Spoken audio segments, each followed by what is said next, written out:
All right, you guys, I had to take a little break because it's food time. And my baby be ready to eat at the same time every day. So, the second part of this video, I wanted to talk about, like I said, our design center upgrades and structural upgrades. And basically, I want to let y'all know the price of it. And at the end of it all, do I feel it being worth it or not? Honestly, hopefully this helps a lot of you guys who are thinking about building a home, in the process of building a home, and they're trying to decide what upgrades to get, which ones not to get.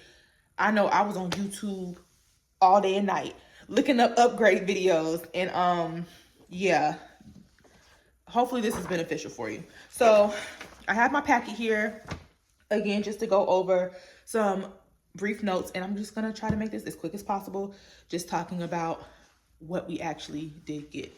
So let's start off with structural upgrades. Structural is everything that basically needed to be done before we got our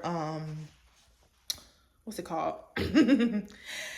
Our permits done. Basically, when we were ready to say, you know what, yeah, we want to buy with you guys, we're going to go ahead and buy this lot, we had to know, all right, y'all want this lot, y'all want to go ahead and put money down for it, I'll give you X amount of time to put down your money or your down payment, but we got to pick today if you want this or that, if you want this or that, if you want this or that. So off the rip, we had to go in there ready to decide. And I don't know if you guys remember, but when I recorded that video of us going in there and picking our lot and putting our down payment down, I went by myself. RJ wasn't with me. So I had to basically make some executive decisions on the structural upgrades that I thought would be beneficial for our home. First, I started off with our kitchen layout. It came options 1 through 4. We decided to go with option 3 or layout 3, which is the second to last upgrade level. Level 4 was like the ultimate gourmet kitchen. And again, I decided to go with level 3. And that's only because I like the idea of the oven and microwave being in the wall. But at the same time, there were certain things that I didn't really care for. And all I really wanted was the extra cabinet space that would have came in our island. And I was told by my builder that I would have gotten that with the layout 3 that I chose. Come to find out months later, no, I wasn't getting it. So I was stuck with layout 3. So yeah, I only wanted it for the cabinet space. I was fine with my oven, gas range, and microwave above for this house. So kitchen layout 3 was $7,000. And really quickly, before I go deep into this, the prices that I'm giving you is the base prices.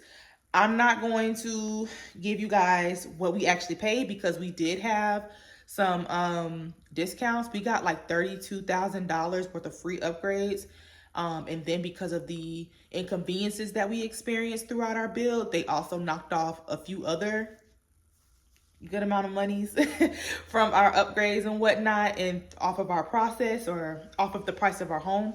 So God came through with that. A lot of times these builders are not giving out discounts like that. They have promotions here and there, depending on the market, but just so you get an idea of what they're charging for these upgrades, so you know, because some builders, they don't give nothing. They probably give you $5,000 off at the design center, and you got to pay for every single thing that you want.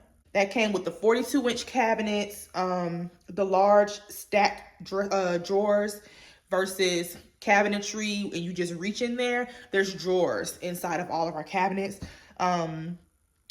Rotating like Lazy Susan corner cabinets, both in our uppers and bottom cabinets. It came with the upgraded waste bin pull out. So we pull out our trash can and recycle or whatever. It came with the soft close on all of their stuff and the double rollout trays. And it came with our hardware automatically. So that's what came with that layout. The next structural upgrade that we chose was to have a direct hood vent. So above our microwave, sometimes it's just closed off. We got the direct hooded vent so that it vents outside. just to help with ventilation and whatnot. That was an additional $1,000. The next structural upgrade that we got was our exterior layout. The elevation of our exterior is called elevation TD2. So basically, instead of the standard layout of our outdoor of our home or whatever, we decided to do a bay window so it, you know, projects out and around. It gave us the option of a different color scheme for outside too. We decided to stick with our 2-car garage. We didn't want to, basically, they wanted an additional $20,000 to have a 3-car garage. And at that rate, we could have went up to the next floor plan. But with that floor plan, we hated how as soon as you walk in, boom, you're in your kitchen, you're in your living room. So we decided to just hold off, and on our next build or whatever, we'll get more garage space. We changed our bathroom in our owner's bathroom. Instead of having a, what's it called? Just a shower, just a stand-up shower and a linen closet in there, we decided to do a garden tub and stand-up shower. So to have that upgrade, which is going to be layout 3 for the owner's bathroom, that was an additional $6,900. The next structural upgrade we decided on was our back patio, our covered lanai. It came with a standard lanai and we decided to extend it out. That was an additional $14,900. Also, an option that we got because we got the covered lanai extension was to have our pocket sliding glass door. So our patio door, it's basically collapsible. You push one door, it goes into the next one, and it just pockets. So basically, whenever even if it's just nice and there's no bugs outside, we can open up our entire patio door and it gives a great indoor-outdoor vibe. To have that pocket door switched out, that was an additional $600. We got water softener pre-plumbing. They didn't give us the water softener itself, but the pre-plumbing was done for $700. Next, we have our tray ceiling in our living room. We have the option to do it in our living room, our bedroom, and our flex room in the front. I decided to just do our living room space, and that was an additional $2,300. Yeah, that is pretty much it when it comes to our structural upgrades. From there, we are going to go to our design center upgrades. And if you're keeping notes on the price, cool. Maybe I'll put a little note on here of how much it is and total it up for you guys. All right, so next in our cabinets, we decided to go with group 3 cabinets in our kitchen. Because we got layout 3, once you get to layout 3 or 4, you get the option to go up to level 3 or 4 kitchen cabinets. Cabinets layout 3 is included, level 4 is an upgrade. So we decided to stick with level 3. There was no upgrade with that. And that included basically like a shaker. Yes, we have a shaker style cabinet design, and again it comes with the pool still, and the options of the pools that it gave us, we decided to go with the brush gold, 15 to 16 inch long, and it also gave us a nice white color option versus the standard browns and chocolate deep browns or natural wood colors. There was no upgrade for that. Our countertops also, we chose group 2 countertops, which basically was a nice 3-centimeter quartz countertops on our kitchen island and basically all around our kitchen. That was an additional $1,100. We did not choose a backsplash. It was included. There was some included features, and we could have also upgraded to a different or higher level, but we felt like the options they were giving us, it wasn't worth the upgrade. And honestly, they just weren't the styles that I wanted. I already had some picked out that I'm going to get externally, and I'm essentially going to end up spending like $500 on getting my backsplash tile elsewhere. Again, I'm just waiting for, I was waiting for our 6-month mark, but now I'm waiting for our year mark before I decide to go ahead and install the backsplash. Next we have our appliance package for our kitchen. So we decided to not go with the standard appliance package for the microwave, dishwasher, and gas range. We decided to go ahead and do the KitchenAid option, and I love it, honestly. Our microwave is a convection oven, an air fryer, a steamer, regular microwave. It's very nice. The handles are engraved with a nice design. The trim of the knobs on the gas range are in red. Just very nice stainless steel. That upgrade was $2,800. Our kitchen sink, we decided to go with a single undermounted kitchen sink, and that was an additional $100. Faucet, we kept the same. We decided to upgrade that after closing. And again, we still haven't changed that. We're waiting until the warranty is up before we switch out anything with that. Our pendant pre-wiring. So above our island, we had the option to go ahead and pre-wire some pendant lights, and we decided to do that. That was an additional $400. On to our bathrooms. In our owner's bathroom, we decided to stick with the standard cabinetry because they came with soft close. And honestly, I didn't know what color I wanted to do. And the color options they were giving us with all of the upgraded options, they were not paintable. So if I decided to do a different color, or if I say, you know what, I want to do a different theme, paint wouldn't adhere to those cabinets because it's in a laminate wrapping. Versus us sticking with the standard options, we decided to go with just the standard, very, very dark ebony brown color cabinetry.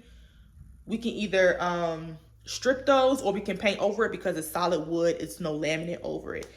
So we just decided to stick with the standard bathroom cabinets. No additional charge with that, and I actually really, really like it. Our countertops is the same as our countertops in the kitchen, just a smaller or a thinner cut, of course. But it's the same brand, same color name. There was no additional cost to have quartz in our bathroom. Let me see here. Okay, yeah, so it's 1.6 centimeters in our bathroom, whereas again, it's thicker in our kitchen. In our master bathroom, our shower wall tile, we did upgrade that, and we went to what we call group 2, so the second level up, where it was a subway tile, in a sense, white. That's what we ended up getting in our shower, and they also extended it for us for free. Again, typically that would have been an additional $400 to extend it from where they will typically stop it. I want to say it's like a 6-foot difference between where they would have stopped it and the ceiling. We got the shower wall tile extended all the way up to the ceiling. The wall tile itself is $1,200. For that extension, we got the extension for free. Also got the heavy glass shower door. That would have been an additional $2,300 versus a standard shower door. We didn't want any of the metal framing around it. But again, because of the inconveniences we've experienced, we didn't have to pay anything, so I won't include that price on the final add up. I think that is it for the bath. No, it's not it for the bathroom. We got the standard chrome bathroom faucets. We did upgrade the sink in our bathrooms. So instead of the oval sinks, we got the deep square sinks, and that was a total of $200 total to get all 3 sinks upgraded. As far as the toilet goes, we did not get the height, the extended height commode. So yeah, we got to squat a little bit further down on the toilet versus the comfort height that they offered. The comfort height, I want to say, was additional few $100s, $400, but we didn't get that. We stuck with the standard, and if we change to switch out the toilets, Home Depot got some for $100. Yeah. All right, so that is it with the bathrooms, guys. Next, we are on to flooring, the big thing. We were basically wanting to make sure if we did nothing else, we will get our flooring done because we knew that will cost the most and be the most messy, I guess you could say, to do after closing. So we said if we had to take away everything else, as long as we got for sure the floors that we wanted, it's cool. So we found a happy medium. We did carpet in the bedrooms for now, and we got the floors that we wanted in all the common spaces, the flex room, and eventually we will go back and do the bedrooms. We have the brand of the the flooring, and go from there. All right, so to start with that, the flooring, we got LVP and we got group 2 versus group 1. Our floor is called Alabaster. It's a very, very pretty light wood floor. I feel like it just opens up the house. For us to get that in our gathering room was $4,200. To add that into our flex room, actually, you know what? I could break it down. No, I'm gonna break it down for video purposes because again, they give you the option to put in all these rooms. So I'm gonna let you know how much it costs and then total the flooring. Again, our gathering room, it was $4,200. To have it in our flex room, that was $2,200. To put it in our kitchen, it was $6,800. Okay, from there we went into our bathrooms and we went to a upgraded group 3 tile, which is like a bare mineral color. It's very, very nice and it's rectangle shape. I want to say it's like 24 by 24 rectangles. Or not 24 by 24, 24 by something rectangles. So we got that in our owner's bathroom, the secondary bathrooms, and because it's in the secondary bathrooms, it's automatically going to go into our laundry room. So in our owner's bathroom, that tile was an additional $500. The tile for our secondary bathrooms, which also went into our laundry room, that was $900. So yes, that's how much that was. So I have here written the total for the LVP was approximately $11,900 for the common spaces. $11,000, almost $12,000 is actually a pretty large amount when you consider a percentage of, you know, the design center, what they're giving you as a credit compared to them saying typically buyers spend about 2% of their home purchase amount on upgrades. So the flooring alone can definitely eat up a lot of that leeway that you have. And let me also add, because we stayed underneath that 2% value, we didn't have to put down any additional down payments. Some builders, if you go over in the design center, they're going to make you pay more at the design center appointment to make sure that you can cover and afford those different upgrades. All right. Next we have in our structural upgrades, we met with a company called ACS, who basically did all of like the surround sound, the security systems, the extra internet ether cord hookups and whatnot. So we did purchase additional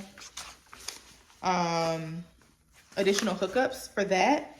I want to say we got one outdoors and we got one in our flex room. We have one standard one that is in our either our living room or in our kitchen area, but we definitely added 2 additionals in case if I start working from home again, I have direct internet hookup outside, and I have it in my flex room.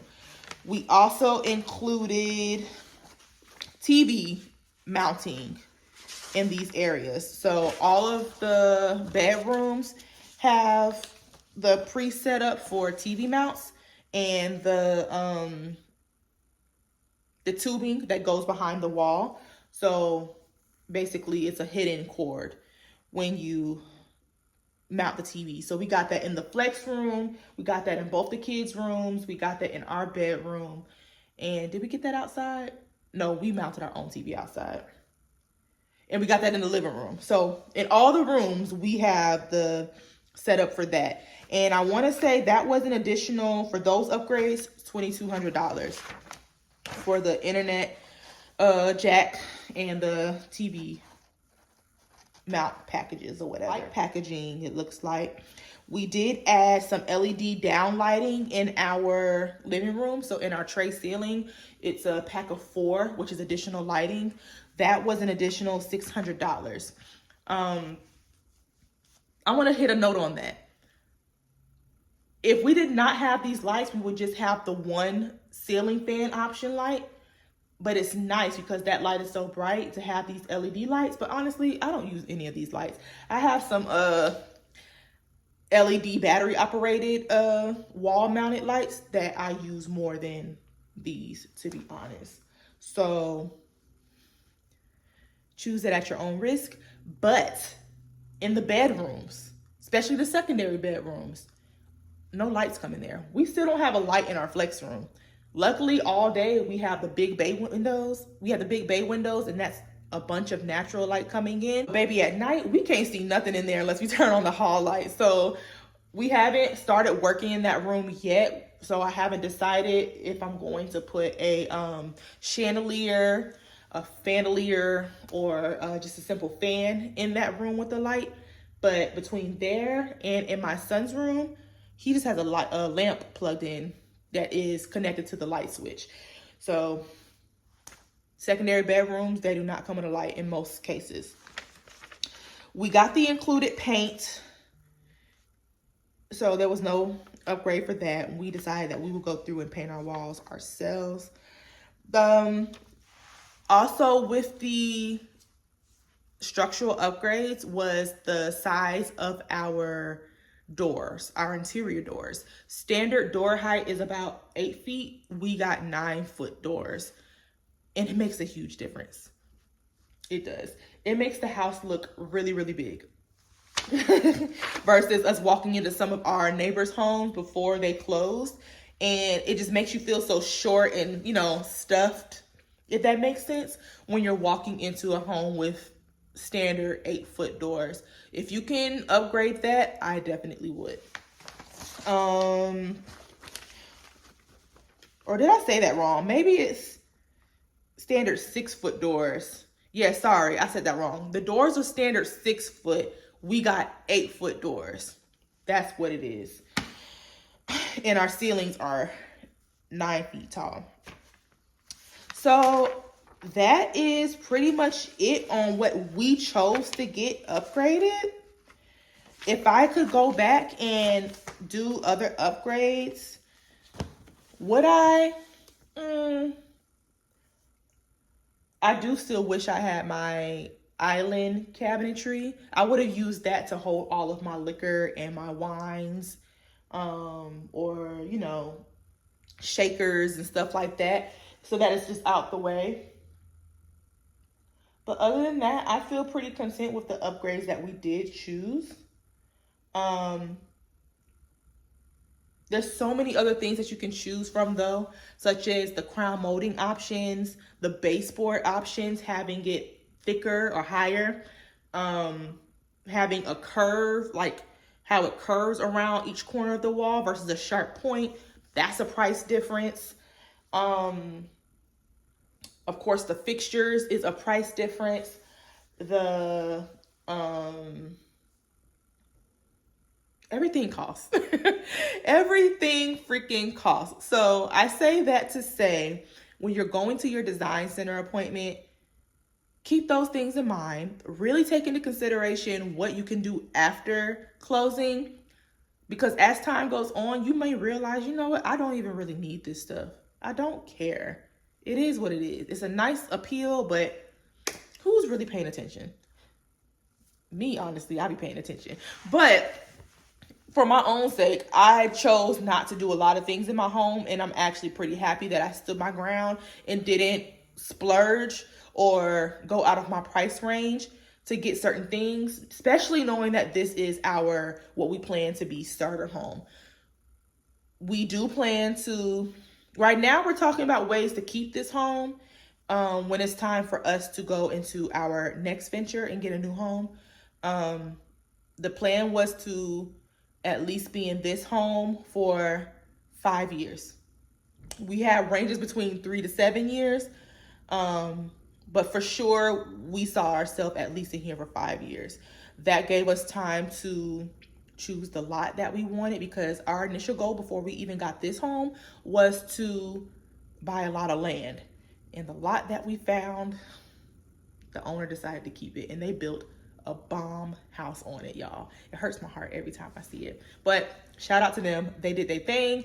That's our next goal. So, though we do love the feel of having a nice neighborhood and having neighbors, there's something about having that lot of land, not having to pay HOA, that really intrigues us, you know?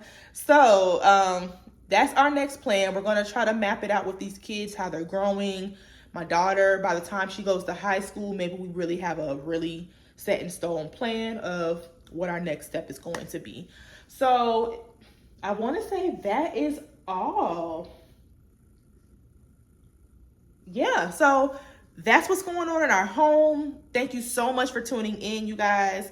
Again, if you haven't already, make sure you hit that notification bell so you do not miss any other videos I have coming your way. If you also haven't done so yet, make sure you subscribe, y'all. Be my friend. I need more friends.